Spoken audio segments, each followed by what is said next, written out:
পিরামিডগুলো দেখা যায়। এটা হয়তো আমার দেখা সবথেকে এক্সপেন্সিভ নাইট লাইট। এই পিরামিডটা আমরা আগামীকাল এক্সপ্লোর করব। ভোর 5টায় আমরা শুরু করব। এখন সবাই ঘুমিয়ে পড়ো।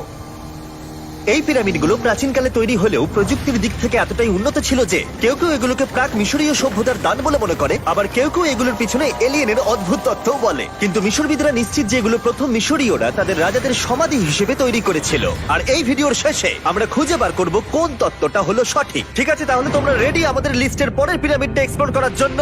খাফরার পিরামিড। এই দৈত্যাকৃতি সৌধের বিশেষত্ব কি?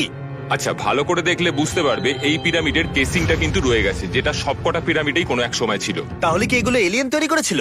না না, এলিয়েন নয়। আচ্ছা, রামি আমাদের পৃথিবী পৃষ্ঠ থেকে প্রায় 100 ফুট নিচে খাফরার পিরামিডের গভীরে নিয়ে গেল। এটা এমন একটা জায়গা যেখানে আধুনিক বিশ্বের খুব কম জনই গেছে। তাই সত্যি বলতে আমরা বুঝতেই পারছিলাম না যে এরপরে আমাদের জন্য কি অপেক্ষা করে আছে।